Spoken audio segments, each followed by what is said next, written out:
This is Joseph P. Farrell with news and views from the Nefarium on February 4th, 2016. I'm doing this on a different platform today because I think I'm probably going to go over the allotted time that YouTube has for normal uploads, because there's some very important developments going on in foreign policy right now. I'm going to be talking about two articles. One is a very short article that many of you shared with me about the recent visit of former Secretary of State Henry Kissinger to visit Russia and visit Russian President Vladimir Putin. And this comes a week after something that was very, very interesting that some of you shared with me concerning a lengthy foreign policy press conference that the Russian Foreign Minister Sergei Lavrov gave for visiting Western and Russian journalists in Moscow. This lasted approximately 2 to 3 hours, and Mr. Lavrov apparently spoke without notes and impromptu, but nevertheless spoke very forthrightly, and as the article that I'm going to share with you suggests, probably with the blessing of President Putin, to be as forthright and straight-talking as he was.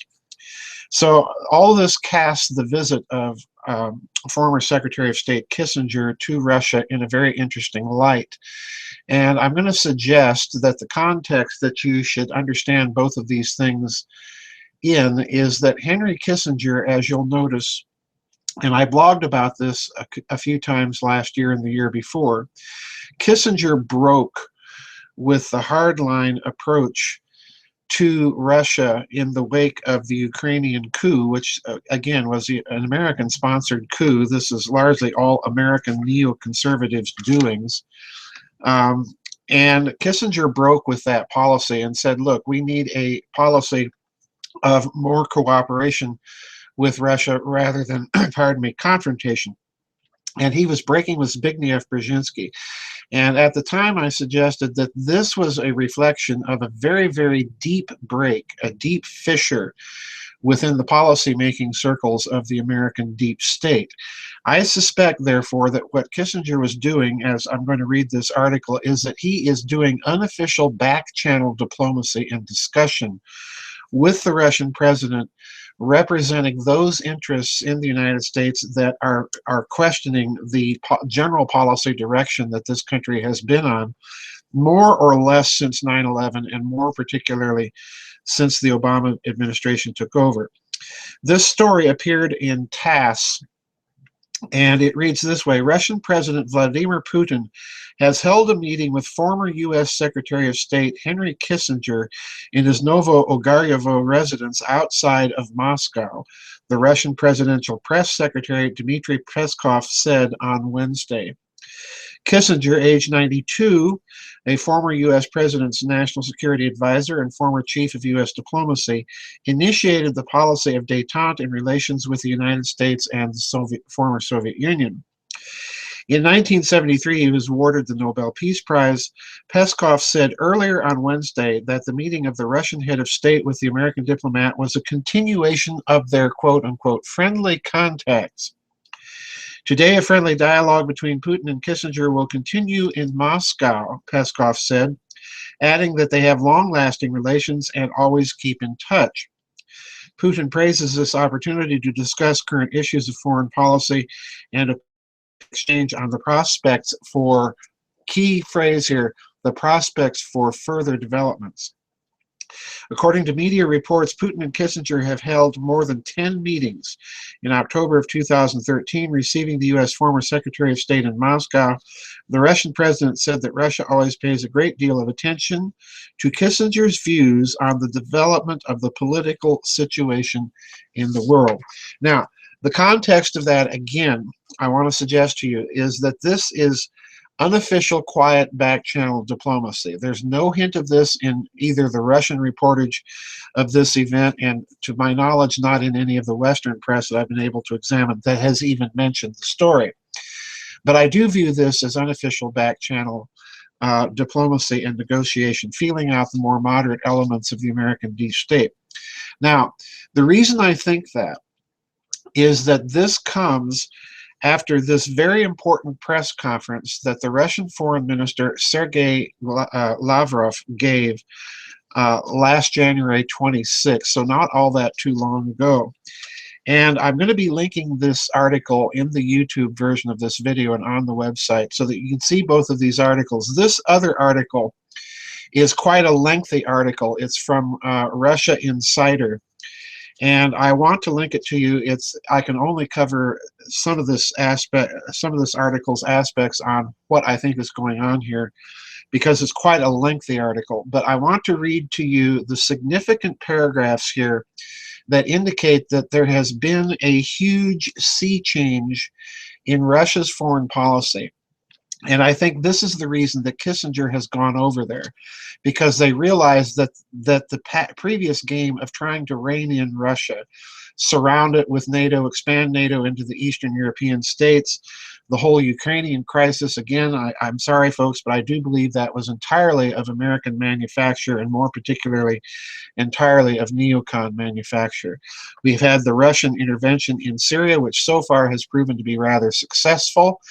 The Turkish situation in Syria is deteriorating dramatically. So all of this indicates that, you know, all of this attempt to bring Russia to heel and kowtow to American unipolarism simply has not and is not going to work.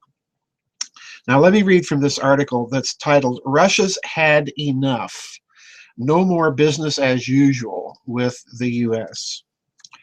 And I'm going to be selecting some paragraphs here from this article. It's quite lengthy, that I think are very significant, that you need to pay attention to over the coming months and years.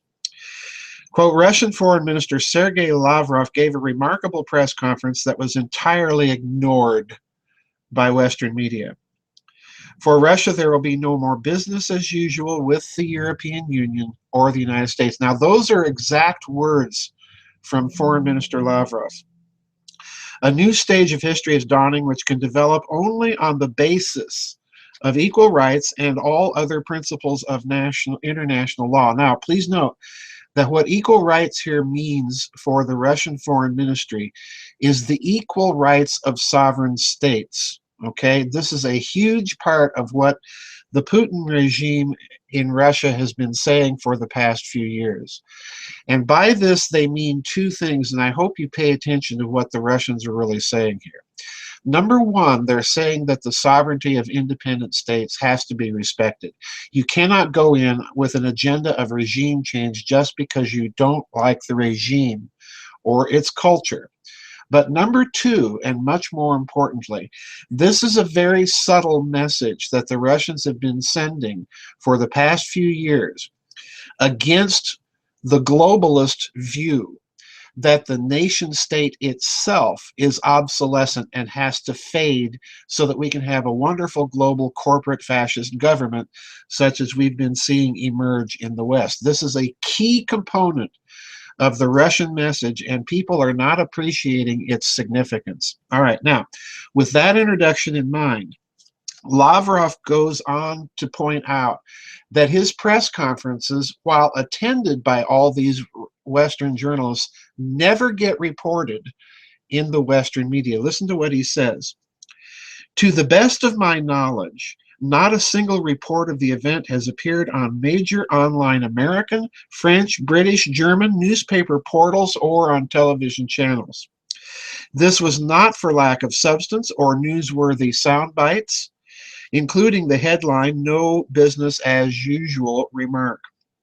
As the sharp-tongued foreign ministry spokeswoman Maria Zakharovna commented not long ago with respect to a similar news blackout that followed another major Russian press briefing.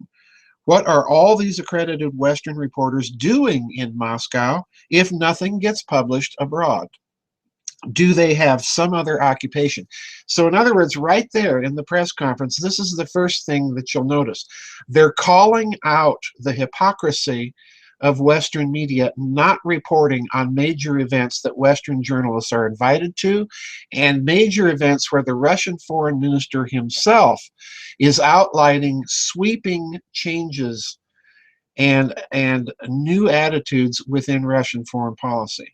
Now, folks, in the bad old days when we had only 3 networks in the United States and maybe 2 or 3 in the other countries of the West, this would have at least been reported. There would have been at least some summary, but now there's almost a complete blackout. Now, going on, the article states, and this is not Foreign Minister Lavrov, this is the writer of the article.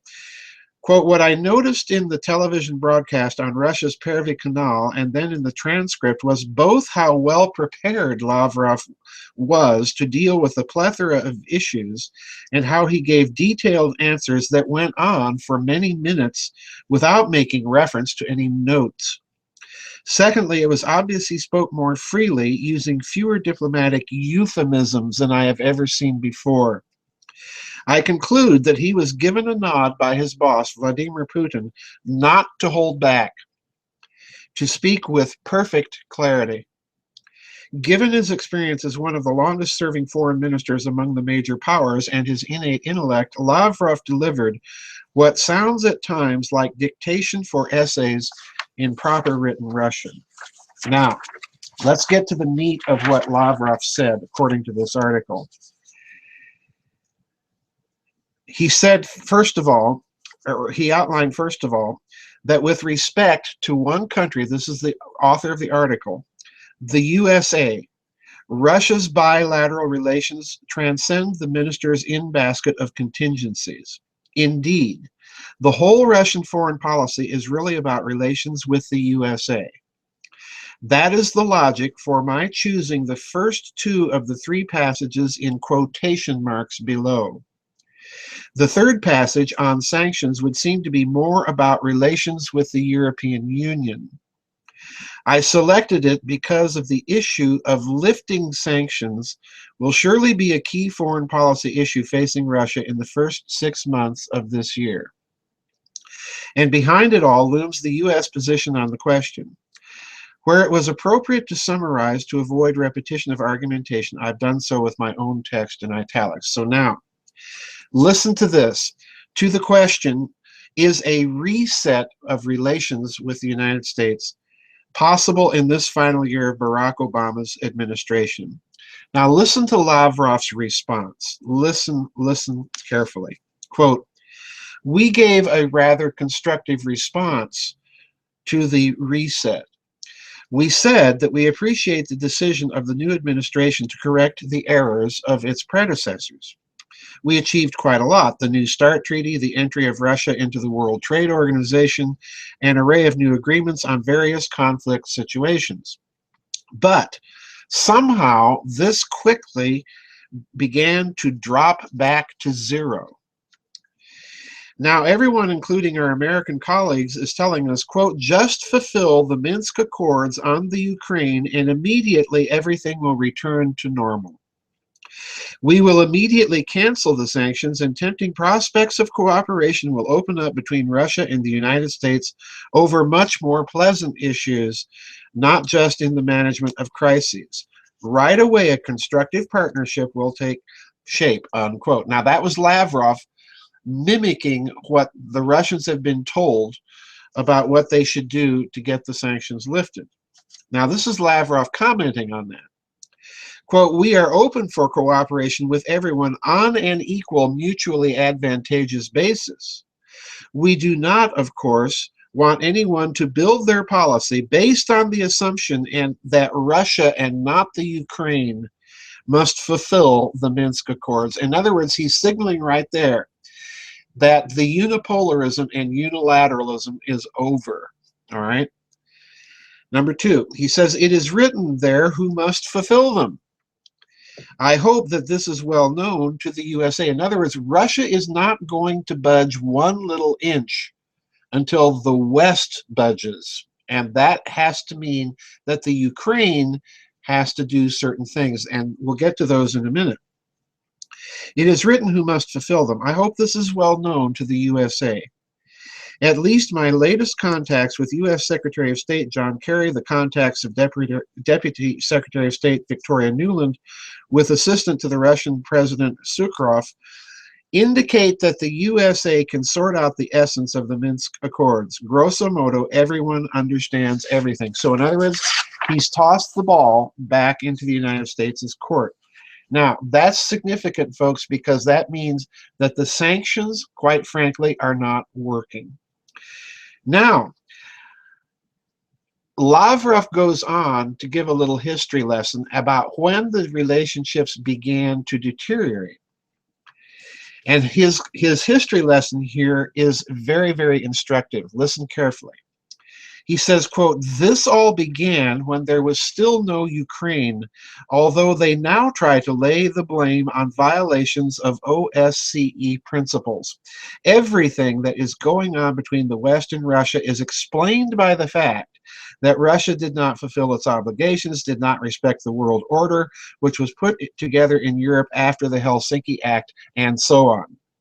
These are all attempts to justify and find an excuse for continuing the policy of containment. But this policy never ended." So in other words, he's finally getting to the real issue. As far as Russia's concerned, the same old Cold War policy of containment has been in place, and they're not going to play ball with it anymore. He goes on to say this, quote, "The Ukraine was just a pretext. The Ukrainian crisis is linked not so much with justified concern over an alleged violation by Russia of the Helsinki principles, although everything began with Kosovo and with the bombing of Yugoslavia. This was an expression of irritation that the coup d'etat, in other words, the American sponsored coup d'etat in the Ukraine, this was an expression of irritation that the coup d'etat did not lead to the results that were expected by those who supported it. I will tell you honestly." In other words, what he's saying there is, this was, if I can read a lot between the lines, this was a corporate takeover attempt of the Ukraine. And if you go back a few years, both on my website and some others, you'll discover that there were GMO agribusiness giants purchasing port rights in various ports along the Black Sea to import GMOs into the Ukraine. You'll discover that there was involvement of so-called non-government organizations in the Ukraine, and so on and so forth. And the results did not produce what they wanted, and so now they're blaming Russia. And that's essentially what Lavrov is saying here, all right? I will tell you honestly, we do not hold a grudge. We have no such traditions in relations between states. We understand that life is tougher than any ideal romantic scheme like reset or any similar such notion. We also understand that this is a world in which there are harsh clashes of interests that come down to us from the age of the West's total domination. And it is in the midst of a long transition period to a more durable system in which there will not be one or even two dominant poles, there will be several. The transition period is long and painful. Old habits die slowly. We all understand this. Now again, folks, read between the lines of what Minister Lavrov is actually saying. What he's really saying is that the West, led by the United States in particular, is clinging to old Cold War habits of dealing with the international situation and scene, and that Russia has moved beyond that. That's what essentially he's saying. To continue, quote, "We understand that the USA is interested in having fewer competitors, even with regards to those comparable to it in size, influence, military power, and economy. We see this in the relations between the USA and China, in how the USA works with the European Union, trying to create a ring around it, around the European Union, via the transatlantic partnership, and to the east of Russia to create a trans-Pacific partnership which will not include Russia and China. Russian President Vladimir Putin spoke about this in detail when he analyzed the processes at work in the world economy and process. We all understand all of this. To answer your question, I would like for the USA, this is Lavrov, to have a reset with the whole world. Now, folks, that's playing hardball. because what he's just done is he's just reformulated the entire international situation. This is no longer simply the USA trying to hem in Europe with the transatlantic partnership deal and keep the European Union, led by Germany, of course, under the American thumb. That's an old concern of Anglo-American geopolitics. Prevent an alignment between Germany and Russia, all right? But he's also transforming this whole thing into a geopolitical, international, and I would say even cultural effort now to deal with the whole issue of unipolarism. So let me continue. To answer your question, I would like for the USA to have a reset with the whole world so that the reset was general, so that we could gather together and reconfirm our commitment to the UN Charter, to the principles embodied in it, including non-interference in internal affairs, respect for the sovereignty and territorial integrity, and the right of peoples to self-determination, and the right of peoples to choose their own future without interference from outside. Now, question 2. At the Munich Security Conference in 2007, President Putin said to the West, "You need us more than we need you." Is that still Russia's position?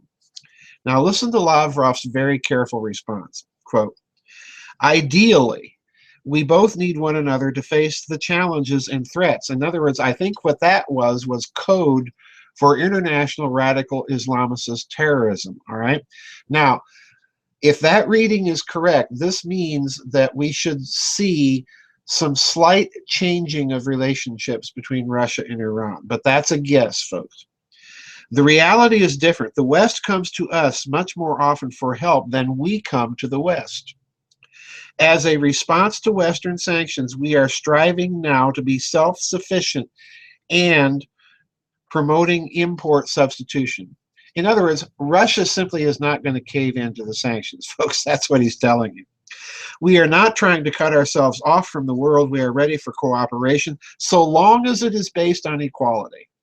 In other words, you're not going to be able to do regime change in the Ukraine. You're not going to be able to use that as a stepping stone for regime change in Russia itself. That's the bottom line. Now, let me continue. This is question 3 on whether sanctions will end early. And here's Lavrov's response. Listen to this one. "The West understands the hopelessness of the present situation when everyone pretends that Russia must fulfill the Minsk Accords, but that the Ukraine has to do nothing. Not change its constitution, not give special status to the Donbass, not to put through an amnesty, not to organize elections in consultation with the Donbass. Everyone understands that no one will resolve these things for the Ukraine. Everyone understands that this is abnormal, something pathological, which emerged during the Ukrainian crisis and which arose as a result of an absolutely illegal, anti-constitutional coup d'etat into a measuring stick for all relations between Russia and the West. This is absolutely abnormal, an unhealthy situation artificially fanned from countries that are far removed from Europe, in other words, the United States. Europe no longer wants to be held hostage to this situation. For me, this is obvious." Now, folks, let me stop right there, because what Lavrov is saying is something much more than Europe is simply tired of the sanctions against Russia because of the Ukraine.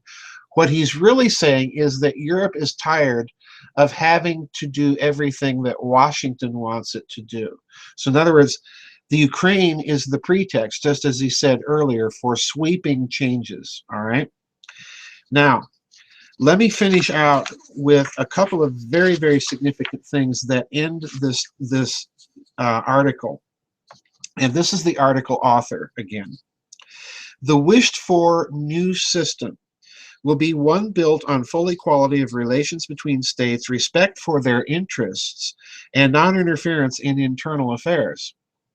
In a word, he was repeating Vladimir Putin's call upon nations to rededicate themselves to the principles of the United Nations Charter issued in New York in September 2015 at the 70th anniversary gathering of the General Assembly. The new system of global governance will come about as a result of reforms to the basic international institutions, meaning the United Nations, whereby, listen carefully folks, this is huge, whereby political and economic power is reallocated in ways that reflect changes in the relative economic and military power of nations from the days when these institutions were established, unquote. Now, let me tell you what this means. For years, I have been predicting and saying that the entire security, permanent membership of the UN Security Council is skewed badly. And it's skewed principally because nations, world powers, world economies like Japan and Germany have been excluded from permanent seats with a permanent veto on the Security Council because of their role as the major Axis powers during World War II, which the UN was set up in part after World War II to prevent another recurrence. So that's number one. Now, I've been saying for years, and this is true if you really dig and research, that both Germany and Japan have been quietly lobbying since Chancellor Kohl in Germany and probably back to Tanaka in Japan, that they have been quietly lobbying for a permanent UN seat. Now, this has been largely blocked by the current situation, and I suspect that most of the opposition to them having such a seat now would come not only from the United States, possibly Great Britain, but I really don't see that. So in other words, the objection to a change in the power structure of the Security Council itself is going to come from the United States. Now, why do I think that? Well, listen carefully to a later paragraph in this article. Hence, Lavrov's mention of the Trans-Pacific Partnership and TIPP projects, and hence his repeated mention of forces from afar, meaning the USA, that have imposed European sanctions on Russia against the wishes of separate European Union member states. At one point, in responding to a journalist from Japan, Lavrov completely abandoned veiled language. He said that Russia favored, in principle, giving a permanent seat on the UN Security Council to Japan. Now, folks, I predicted this last year in a blog on my website when I talked about the visit of the Japanese foreign minister to Moscow to talk about issues. And, of course, one of them was the status of Sakhalin Island. But I said, if you think Japan is going to make that a stumbling block to Russo-Japanese relations, think again. Japan has a huge interest and an economic stake in the development of Russian Siberia. And by the same token, I suggested that Japan is the counterbalancing weight to China in President Putin's schemes, all right? So this means that it probably came up during those discussions, this issue, would you support Japan having a permanent seat and permanent veto on the UN Security Council? And the response, of course, that Lavrov has just now revealed in his conference last week was yes. And I suspect that there are similar negotiations between Russia and Germany. All right. So in other words, Russia is playing hardball. And please understand that when Russia says global governance here, it does not mean, and I know I'm going to get emails and comments from everybody, oh, that they're all in bed together and this is just part of the New World Order scheme. Because you're ignoring what else Russia has been saying over the past decade and a half. And that is essentially this idea that you must respect the sovereignty of nation states. This is a direct challenge to the global governance scheme as the West understands it. What Russia is attempting to do, it looks to me, is to put into place a mechanism where the Congress of Vienna, so to speak, in 1815 that ended the Napoleonic Wars, where the Congress of Vienna, great power sort of negotiation and give and take, is institutionalized in such a way that real international agreement and concourse can be had without the resort to war. But that doesn't mean that they are going to surrender national sovereignty to a clique of Western banks and corporations. This is huge, folks. I can't emphasize how huge this is. It's going to be interesting to see how this plays out in the next year and the stresses and strains that it might put on Russia's relationships with the rest of the BRICS bloc, with Brazil, India, China, and South Africa. I suspect that it's not going to put that much strain on it, all right? The real key here is Europe. What Lavrov is saying, essentially, when you sum it all up, is that the European powers, and in particular France and Germany, have to quit kowtowing to Washington. If there's going to be a genuine, viable European Union, this has to take place. Now, interestingly enough, and I'll leave you with this final remark, interestingly enough, the Bavarian president of the political party, the Christian Democratic Union, which is, of course, Chancellor Angela Merkel's political party in Germany, recently paid a visit to Russia and again talked with President Putin. I suspect that this is a signal that there's going to be a government shakeup in Germany. You might see the CDU coalition stay in power, but you might see a change in the chancellorship. Now, if that's possible, then we're going to be seeing some interesting moves in the coming year or so between Russia and Germany. Now, that may come even with Merkel remaining in power, because I think the handwriting is on the wall as far as Germany is concerned. They're getting nowhere with this relationship with the United States, this one-way street with the United States, and that attitude certainly is going to spill over, and it probably already has in France, Italy, and so on. So watch this year very carefully. Russia has just served some big, huge clues as to its geopolitical philosophy that it's going to be following in the coming years. That's it, folks, for the news and views this week. News and views from the Nefarium. I'll see everybody on the flip side, and God bless.